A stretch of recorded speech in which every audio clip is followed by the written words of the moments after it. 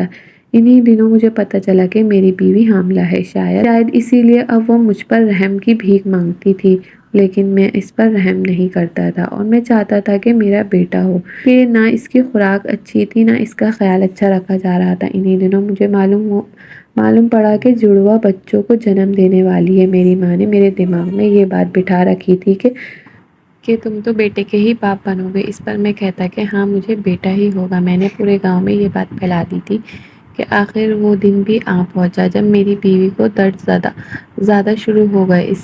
اسے لے کر قریبی اسپتال چلے گئے اور وہاں ڈاکٹر نے بتایا کہ آپ کی بیوی کی حالت بہت خراب ہے، ہم بچے یا ماں میں سے ایک کو بچا سکتے ہیں۔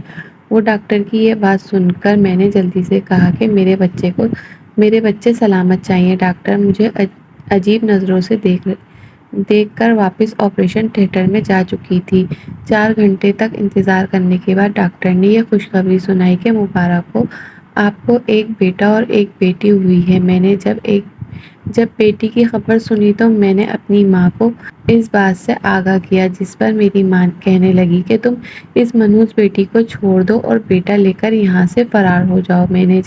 میں نے جب کہا کہ اس کا کیا ہوگا، اس پر میری ماں کہنے لگی کہ دفع کرو، ہمیں اس سے کیا لینا دینا ہے، ہمیں اپنا وارث مل چکا ہے۔ میں اپنی ماں کی یہ بات سن کر اپنا بیٹا اٹھائے اس اسپتال سے غائب ہو گیا۔ اصل میں مجھے بھی یہی لگا تھا کہ شاید وہ مر چکی تھی، کیونکہ ڈاکٹر نے تو یہی کہا تھا کہ نہیں بچے گی اور میں اپنی خوشی خراب نہیں کرنا چاہتا تھا۔ اس کے بعد میں نہیں جانتا میری بیوی اور بیٹی کہاں گئے اور آخر ان کو کس طرح کی مشکلات کا سامنا کرنا پڑا۔ اس کے کچھ عرصے بعد میری ماں نے اپنی جاننے والی کی بیٹی کے ساتھ میری شادی کر دی۔ وہ لوگ بہت غریب تھے، اسی لیے میری ماں نے اس لڑکی کو دبا لیا تھا۔ اس عورت سے میری کوئی اولاد نہ ہوئی تھی تو میں نے اسی ایک اکلوتے بیٹے کو خوب نازوں سے پال پوس کر بڑا کرنے لگا تھا۔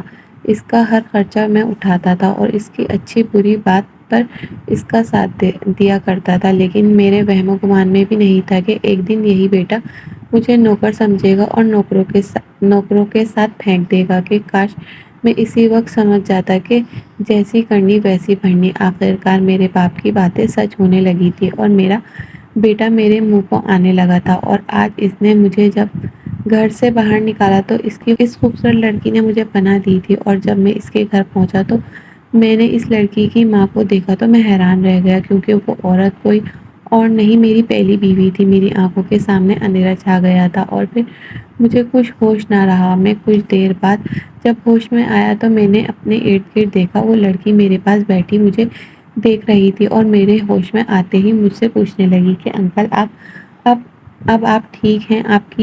اس کی یہ بات سن کر میں نے ہاں میں سر ہلایا اور کہنے لگا بیٹی مجھے میرے بیٹے کے پاس جانا ہے، جس پر وہ کہنے لگی انکل فکر نہیں کریں، میں آپ کو کل چھوڑ آؤں گی۔ لیکن میں اس کی بات پر بضد ہو گیا، جس پر اس لڑکی نے کہا کہ ٹھیک ہے، جیسا آپ مناسب سمجھیں گے۔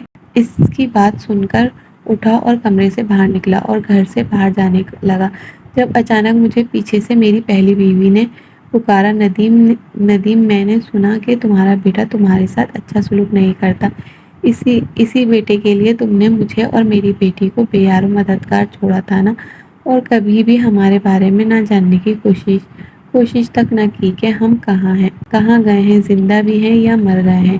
اس کی بات سن کر میرا جسم بھاری ہونے لگا تھا اور پلٹنے کی سخت میں خود بھی محسوس نہ کر پا رہا تھا، اور چلتے چلتے اچانک میرے سامنے آ کھڑی ہوئی اور کہنے لگی تم جانتے ہو یہ لڑکی کون ہے؟ میں نے اس کی بات پر کچھ نہ کہا، جس پر وہ مزید کہنے لگی آج یہ لڑکی جو تمہیں ہمدردی میں اپنے گھر لے آئی ہے، جانتے ہو وہ تمہارا اپنا خون ہے۔ میں اس کی بات سن کر حیرت سے اسے دیکھنے لگا۔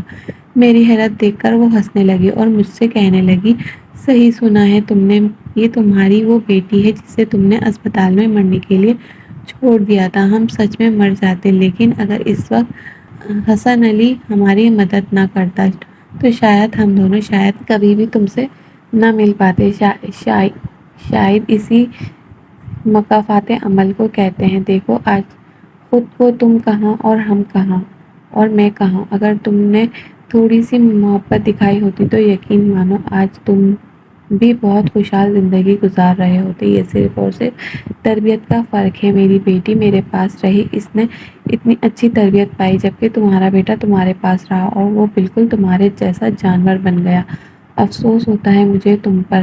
میں اپنی ساری زندگی یہ دعا کرتی رہی کہ اللہ تمہیں تمہارے کیے کی سزا دے، لیکن آج تمہاری یہ حالت دیکھ کر میں یہی کہوں گی کہ اللہ تم پر رحم کرے۔ یہ کہہ کر میری بیوی چلی گئی۔ اس کے جانے کے بعد میں کافی دیر تک یوں ہی کھڑا رہا تھا کہ اتنے میں میری بیٹی آئی اور کہنے لگی انکل آ جائیں، آپ کو گھر تک چھوڑ آؤں۔ اس کی بات سن کر کچھ دیر اسے دیکھتا رہا اور اس کے بعد اس کے پاس سے گزرتا ہوا اس کے گھر سے باہر نکل گیا۔ اس نے پیچھے آ کر مجھے آواز دے کر روکنے کی کوشش کی، لیکن میں نہ رکا۔ شاید میں خود کو اس قابل نہ سمجھتا تھا کہ وہ مجھے اتنی عزت سے بلائے اور میری مدد کرے، کہ مجھے اپنا احسان مند بنا دے۔ اور وہ واقعی ایک عظیم ماں کی بیٹی تھی اور میں ایک گھٹیا انسان تھا جو نہ اچھا بیٹا بن سکا، نہ اچھا باپ، نہ اچھا شوہر۔ آج اپنی بیوی کی باتیں سن کر میرا سر شرم سے جھکتا جا رہا تھا۔ اگر ڈاکٹر معین کو معلوم پڑتا کہ میں اسی کا باپ ہوں جس نے اس کی ماں پہ ظلم کے پہاڑ توڑے ہیں، تو شاید وہ میرا منہ تک دیکھنا پسند نہیں کرتی۔ میں اپنی بیٹی کی آنکھوں میں نفرت اور حقارت نہیں دیکھنا چاہتا تھا۔ میری قسمت میں جو ذلت لکھی تھی وہی میرا مقدر تھی۔ اب اللہ مجھے معاف کرتا ہے تو ہی سکون پا سکتا ہوں۔ چلتے چلتے ایک جگہ جہاں کچھ بے سہارا لوگ بیٹھے تھے صدقے کا کھانا کھا رہے تھے، میں بھی وہیں بیٹھ گیا۔ اب یہی میرا مقدر تھا، سزا اور جزا آخرت میں ملنی تھی، مگر اس دنیا میں بھی مکافات عمل ہوتا ہے۔ اور آج میں اچھے سے جان چکا تھا۔ ہماری آج کی یہ کہانی آپ کو کیسی لگی؟ کمنٹ میں اپنی رائے کا اظہار ضرور کرے گا، اور مزید اس طرح کی سبق آموز کہانیاں سننے کے لیے ہماری ویڈیو کو لائک کریں، شیئر کریں اور ہمارے چینل کو سبسکرائب کریں۔ شکریہ۔ اللہ حافظ۔